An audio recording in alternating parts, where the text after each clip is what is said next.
Cześć, witam Was na kanale SmartTest. W dzisiejszym odcinku chciałem Was zaprosić do recenzji dekodera DVB-T2, czyli dekodera do odbioru naziemnej telewizji cyfrowej w tym nowym standardzie. Jest to dekoder marki D-Color. No i jeżeli chodzi o model, jest to TV Stick, czyli urządzenie małe, zasilane z gniazda USB naszego telewizora. Natomiast w przypadku tego modelu nie mamy zewnętrznego odbiornika pilota, więc nie możemy tego dekodera schować za telewizorem. Musimy go przykleić, postawić pod telewizorem lub też nad telewizorem. Jak to urządzenie wygląda, co mamy w zestawie, jak działa, o tym wszystkim w dzisiejszej recenzji. Tak więc zapraszam. Na początek oczywiście zapoznajmy się z zawartością tego zestawu. No i tak się prezentuje cały zestaw po wypakowaniu, czyli w pudełku znajdziemy dekoder, znajdziemy pilota zdalnego sterowania, przewód zasilający, przewód HDMI oraz instrukcję obsługi. Są też dodatkowe naklejki 3M do przymocowania, przyklejenia tego dekodera na przykład do telewizora. Ok, w takim razie zobaczmy sobie samo urządzenie, jego budowę i wykonanie. Jak widzicie, sam dekoder bardzo mały, lekki, wykonany w całości z tworzywa sztucznego w kolorze czarnym. No i teraz tak, na froncie mamy tutaj tylko okienko, w którym znajduje się dioda LED informująca nas o pracy urządzenia oraz właśnie odbiornik pilota. Na prawej krawędzi tutaj mamy pusto. Lewa krawędź, tutaj znajdziemy złącze USB do podłączenia jakichś pendrive'ów, dysków zewnętrznych do nagrywania lub też odtwarzania materiałów wideo. Od spodu, jak widzicie, tu już naklejona taśma 3M do przyklejenia tego dekodera na przykład pod telewizorem lub też na telewizorze. Wszystkie pozostałe wyjścia znalazły się na tej tylnej ściance i jak widzicie, mamy wejście antenowe. Mamy wyjście analogowe AV dla starszych telewizorów. Oczywiście nie mamy w zestawie takiego przewodu, więc musimy sobie tutaj już taki przewód we własnym zakresie dokupić, jeżeli byśmy chcieli korzystać z tego dekodera na starszym telewizorze. Wyjście HDMI dla nowszych telewizorów i tutaj już przewód do podłączenia jest w zestawie. No i wejście zasilania. Wejście zasilania tutaj takie okrągłe, jak widzicie na przewodzie mamy okrągłą wtyczkę zakończoną z drugiej strony złączem USB, które podłączamy albo do złącza USB telewizora, a jeżeli takim nie dysponujecie, no to niestety musicie się zaopatrzyć w jakąś zewnętrzną ładowarkę, zewnętrzny zasilacz 5V, czyli na przykład od jakiegoś starszego telefonu. Bez problemu Wam tutaj wystarczy. No i tak naprawdę, jeżeli chodzi o konstrukcję, wykonanie tego dekodera, to by było tyle. Teraz zobaczmy sobie pilota zdalnego sterowania. Konstrukcja, jak widzicie, dość mała, dość nietypowa jak na piloty od tutaj dekoderów DVB-T2. Natomiast muszę Wam powiedzieć, że tutaj po dokładniejszym zapoznaniu się z tym pilotem muszę powiedzieć, że jest to całkiem udana konstrukcja. Jak widzicie, przede wszystkim przyciski są dość duże, dobrze reagują, podgumowane, delikatny klik. Mamy ten joystick tutaj po środku do obsługi podstawowych funkcji dekodera, ale również służy on do zmiany kanałów góra-dół i regulacji dźwięku prawo-lewo. Wokół joysticka mamy przyciski takie jak lista kanałów ulubionych, możliwość włączenia napisów, przycisk exit oraz wejście do menu. Natomiast brakuje mi na tym pilocie przycisków od EPG oraz przycisku info. Te przyciski są pod tymi przyciskami kolorowymi. EPG jest pod czerwonym, info jest pod zielonym, pod żółtym mamy telegazetę, pod niebieskim jest wejście do zaprogramowanych nagrań. Przyciski multimedialne, jak widzicie, play, pauza do obsługi nagrywania, funkcji time shift i od góry, co bardzo ważne, jest blok przycisków programowalnych. Czyli tutaj możemy sobie zaprogramować podstawowe funkcje naszego telewizora, czyli możemy włączyć telewizor, możemy na przykład regulować siłę dźwięku, wybierać źródło sygnałów w naszym telewizorze, dzięki czemu tak naprawdę nie musimy mieć dwóch pilotów. Czyli tym jednym pilotem jesteśmy w stanie uruchomić telewizor, zmienić na przykład źródło sygnału, no i też regulować siłę dźwięku. Drugi przycisk Power oczywiście służy do wyłączenia tego dekodera. Tego typu rozwiązania, szczególnie jeżeli macie podłączony dekoder do gniazda USB w telewizorze, są o tyle dobrym rozwiązaniem, że wyłączenie telewizora powoduje automatyczne też wyłączenie samego dekodera. No i analogicznie, jeżeli sobie włączymy telewizor, to dekoder też nam się automatycznie sam uruchomi. Minusem tego typu rozwiązań jest często brak możliwości zaprogramowania nagrań bez konieczności uruchomienia telewizora, ponieważ oczywiście dekoder wówczas nie będzie zasilany i tak to wygląda we wszystkich dekoderach typu stick. Ok, tyle wstępu. Teraz sobie już podłączmy ten dekoder, zapoznajmy się z jego funkcjami oraz działaniem. Dekoder mamy już podłączony. Jak widzicie, ja mam połączenie poprzez przewód HDMI. Oczywiście pamiętajcie o podłączeniu anteny telewizyjnej, no i oczywiście zasilania do złącza USB w waszym telewizorze. Jeżeli nie wiecie, jak podłączyć tego typu urządzenia, to pod filmem zamieszczam wam linki do moich recenzji, w których dokładnie pokazuję sposób podłączenia dekodera DVB-T2 takiego typowego pudełkowego lub też właśnie dekoderów typu stick. Zamieszczę wam też link do filmu, w którym będziecie mogli zobaczyć sposób programowania pilota zdalnego sterowania, tak żeby obsługiwał zarówno dekoder, jak też wasz telewizor. Ok, ja już tutaj sobie wyszukałem kanały, tak żeby wam tutaj nie zabierać zbyt dużo czasu. No i zobaczcie, po pierwszym wyszukaniu kanałów wszystkie kanały zostały poprawnie wyszukane i zapisane na liście według kolejności LCN. Tak więc tutaj na pewno plus dla tego dekodera, ponieważ tutaj nic nie musiałem dodatkowo ustawiać. Kanały bez problemu mi się wyszukały. Wszystkie multiplexy, również multiplex 8, o który często pytacie. I jest też wyszukany kanał Wydarzenia 24. O to też często pytacie w komentarzach. Tak więc wyszukiwanie kanałów, jak widzicie, bez problemu. To teraz pokażę wam, jak tuner reaguje na zmianę kanałów. Czyli przyciskamy przycisk, no i mamy kolejny kanał. Jak widzicie, czas zmiany kanałów około sekundy, półtorej, czyli całkiem nieźle. I co ważne, po każdej zmianie, jak widzicie, od razu jest płynne odtwarzanie obrazu. Nie ma tutaj żadnych stopklatek, przycięć i tak dalej. Po prostu obraz od razu jest płynnie odtwarzany. Tak więc pod względem tutaj tego działania nie mam żadnych uwag. Ok, to teraz sobie przejdźmy dalej i zobaczcie, tutaj na opisie kanałów, po zmianie kanału mamy informację, że EPG to przycisk czerwony, info zielony, no i żółty to była telegazeta, więc klikamy sobie może najpierw przycisk info, czyli zielony i zobaczcie, w pierwszym oknie oczywiście mamy informację, co jest obecnie nadawane, co będzie nadawane w następnej kolejności oraz jest też czytelny pasek postępu.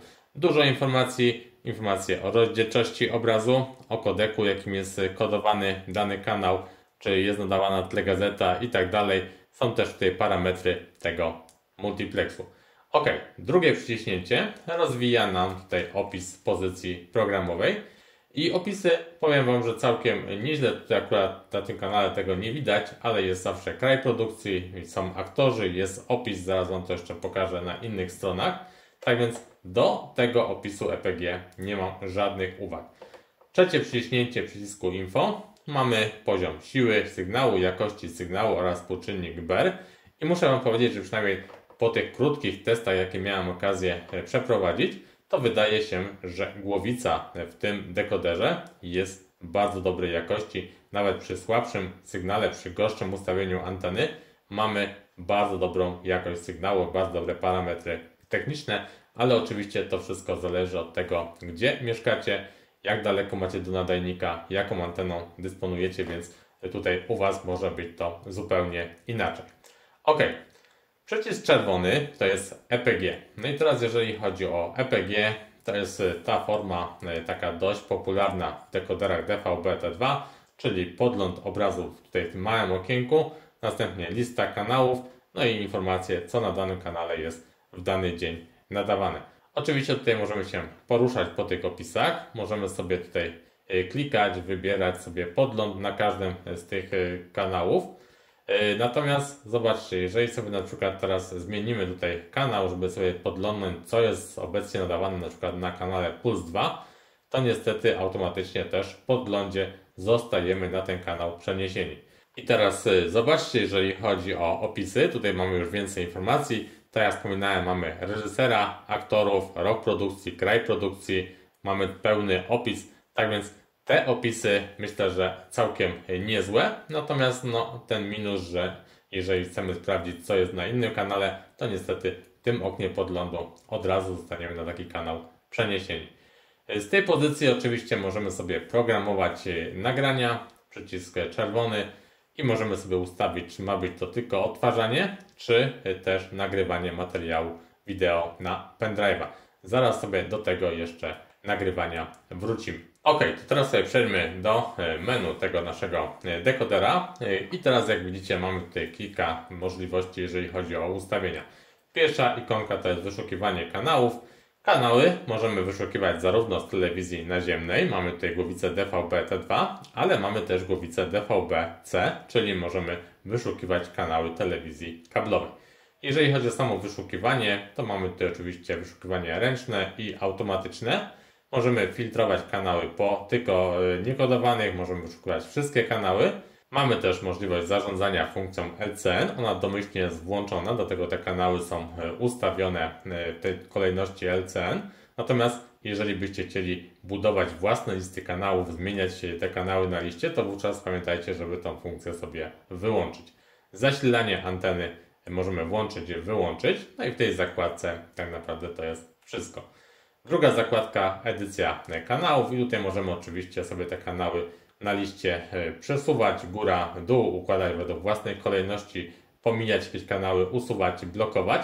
Natomiast jeszcze raz przypominam, żeby tutaj numeracja kanałów była poprawna, to musimy najpierw wyłączyć tą funkcję LCN przed rozpoczęciem takiego sortowania, układania kanałów według własnych preferencji.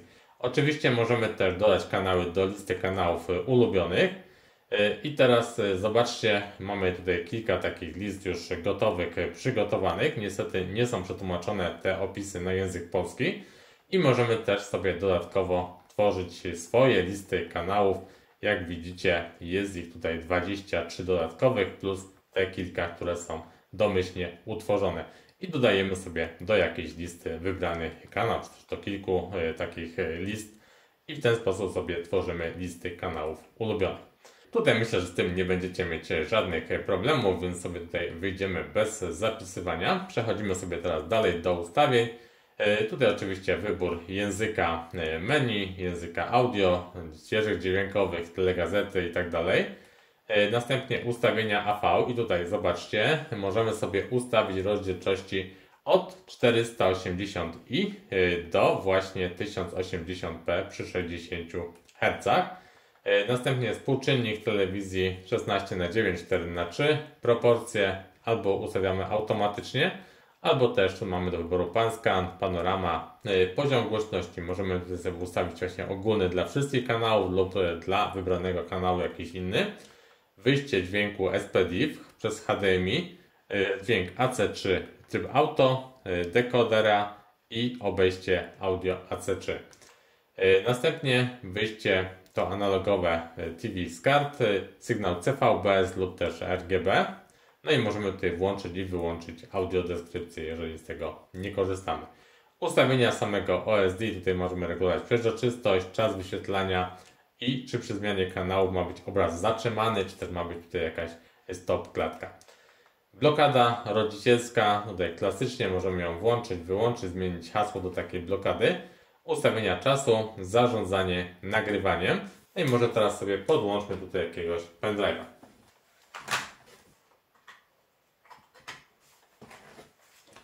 Pendrive jest podłączony. No i teraz możemy sobie włączyć funkcję Time Shift, ustawić czas nagrywania domyślny. Domyślnie jest 2 godziny, możemy to oczywiście zmieniać w każdej chwili. Nagrywanie sekcji, możemy to włączyć, wyłączyć, czyli to nagrywanie podczas Time Shiftu. Informacje o naszym dysku. Ustawienia timera, czyli programowanie nagrań. Tutaj oczywiście możemy dodawać takie nagrania ręcznie lub też skorzystać z tych ustawień, które widzieliście w EPG. No i mamy też opcję automatycznego włączenia i wyłączenia urządzenia. Możemy sobie takie czasy zaprogramować, jeżeli byśmy potrzebowali. W ustawieniach to jest tyle. Do aktualizacji do sieci sobie za chwileczkę przejdziemy. Ustawienia sieci, pogoda, YouTube i IPTV. To wszystko może Wam działać, jeżeli sobie dokupicie do tego dekodera zewnętrzną antenę Wi-Fi. O tym może jeszcze dwa słowa powiem Wam na końcu tej recenzji. Natomiast mamy tutaj PVR, czyli dostęp do naszych nagrań. Mamy dostęp do plików wideo z naszego dysku pendrive'a, do muzyki i do obrazu. Teraz jeżeli chodzi o tutaj tą zakładkę aktualizacja, tutaj jest ważna sprawa. Oczywiście możemy ten dekoder zaktualizować poprzez USB, jeżeli mamy taki soft nowy pobrany. Jeżeli mamy dostęp do sieci Wi-Fi, to możemy go zaktualizować właśnie poprzez sieć internetową. Możemy przywrócić urządzenie do ustawień fabrycznych i sprawdzić informacje o systemie. I teraz zobaczcie, ja sobie zaktualizowałem ten dekoder do najnowszej wersji i jest to oprogramowanie z 27 lutego 2023. Jeżeli kupicie ten dekoder z inną wersją oprogramowania, to macie dwie możliwości. Albo jeżeli macie jakąś kartę sieciową Wi-Fi, którą możecie podłączyć do tego dekodera, to zaktualizować sobie właśnie po sieci do najnowszej wersji softu. Ja właśnie w ten sposób sobie zaktualizowałem. Lub napisać do Decolor, tutaj macie adres mailowy, o to, żeby przysłali Wam aktualny soft na maila. Jeżeli Wam przyślą, wgrywacie na pendrive'a i aktualizujecie sobie to urządzenie. Więc tutaj macie dokładne dane, gdzie macie wysłać taką informację i co się powinno w takiej informacji mailowej znajdować. Ok, teraz jeżeli chodzi o funkcję Time Shift, przycisk play, pauza na pilocie, zatrzymujemy obraz na żywo. Jak widzicie, jest pasek postępu, widzimy, że trwa nagrywanie materiału w tle. No i oczywiście w każdej chwili możemy odwiesić materiał i oglądać sobie go na żywo. Zobaczcie, możemy też poruszać się po tej osi czasu, czyli możemy przesunąć się do przodu, do tyłu. Możemy cofnąć się do początku, kiedy rozpoczęliśmy nasze zatrzymywanie, uruchomiliśmy funkcję Time Shift i jak widzicie, możemy tutaj sobie ten materiał jeszcze raz oglądać. Pasek postępu cały czas tutaj będzie nam aktualizował się, czyli widzimy, że całe nagranie ma już 53 sekundy, a my jesteśmy w 14 sekundzie oglądania. Możemy przejść na przykład nieco dalej do 37 sekundy i jak widzicie, wszystko to bardzo szybko, płynnie działa, więc funkcja Time Shift jak najbardziej ok. Natomiast oczywiście nie działa to automatycznie, musimy tą funkcję za każdym razem sobie ręcznie uruchomić. Teraz jeżeli chodzi o nagrywanie, przycisk REC na pilocie, no i rozpoczyna nam się nagranie. Nagranie będzie trwało 2 godziny, tak mieliśmy ustawione, natomiast klikając jeszcze raz REC, mamy możliwość tutaj zmiany czasu tego nagrania, na przykład wydłużyć go 3 godziny 20, zatwierdzamy i jak widzicie, nagrywanie będzie teraz trwało 3 godziny i 20 minut. Jeżeli zmienimy kanał, to oczywiście nagrywanie trwa nadal w tle, natomiast pamiętajcie, że możemy oglądać tylko kanały z tego multiplexu, z którego obecnie nagrywamy. Czyli klikając OK, listę kanałów, widzimy jakie kanały możemy jednocześnie oglądać podczas nagrywania tego materiału. Teraz sobie przejdźmy do naszych nagrań PVR i teraz zobaczcie, jeżeli chodzi o ten dekoder, to jest to jeden z niewielu dekoderów na rynku, który potrafi zapisywać nie tylko numer kanału, z którego nagrywaliśmy, ale mamy pełną nazwę kanału, mamy informację, co nagrywaliśmy, czyli tytuł filmu, czy też na przykład tytuł serialu. Jest też odcinek tego serialu, więc mamy wszystkie te informacje, które byśmy potrzebowali, żeby tutaj sprawnie taką listą nagrań sobie później zarządzać. Klikając OK, oczywiście następuje odtwarzanie zapisanego materiału na pełnym ekranie. OK, to teraz może jeszcze sprawdźmy sobie czas uruchomienia się tego dekodera z trybu czuwania, czyli wyłączymy sobie dekoder, bierzemy stoper, no i teraz power, czas start, no i zobaczmy, ile to wszystko potrwa. Mamy 7 sekund, pojawienie się logo Decolor, no i czekamy na pojawienie się obrazu. Jak widzicie, całość jakieś 17 sekund od uruchomienia. Tak więc czas myślę, że jak najbardziej akceptowalny. No dobrze, obiecałem Wam, że pokażę Wam na koniec jeszcze działanie tutaj sieci i tych aplikacji multimedialnych, więc zaczynamy od ustawień sieci. Zobaczcie, przede wszystkim tuner współpracuje z kartami Wi-Fi, adapterami wyposażonymi w procesor MT7601 lub też RT5370. Inne karty nie są obsługiwane. Ja korzystam z karty Deco TV i ta karta tutaj bez problemu mi z tym dekoderem współpracuje. Po podłączeniu karty, zobaczcie, od razu następuje wyszukiwanie sieci Wi-Fi i w tym momencie mam już wszystkie sieci dostępne. Łączę się z moją siecią, oczywiście należy wpisać hasło do sieci i po połączeniu mamy już dostęp do internetu. Możemy korzystać tutaj z pogody. Jest to taka prosta pogoda, jaką widzieliście też w innych dekoderach. Następnie mamy tą aplikację YouTube. No i tak wygląda aplikacja YouTube w tym dekoderze. Oczywiście bardzo okrojona, taka typowa pod dekodery DVB-T2. Natomiast jeżeli chodzi o jakieś odtwarzanie tutaj materiałów wideo, to na chwilę obecną ta funkcja działa i takie materiały jesteśmy w stanie sobie tutaj uruchomić, jak widzicie. Natomiast oczywiście trzeba pamiętać, że często w tego typu urządzeniach te aplikacje nie są aktualizowane i po jakimś czasie może Wam to przestać działać. Tak więc kupując taki dekoder DVB-T2 raczej tutaj nie nastawiajcie się na te aplikacje multimedialne. Ta karta sieciowa tak naprawdę służy jedynie do aktualizacji oprogramowania tego urządzenia tutaj przez internet i wchodząc w tą opcję możemy sobie wyszukać najnowsze oprogramowanie i bardzo łatwo zaktualizować ten dekoder i tak naprawdę tylko do tego ta karta sieciowa w tym dekoderze tak naprawdę będzie Wam przydatna. Jak widzicie, obecnie mam najnowszą wersję oprogramowania, ponieważ dzisiaj go aktualizowałem.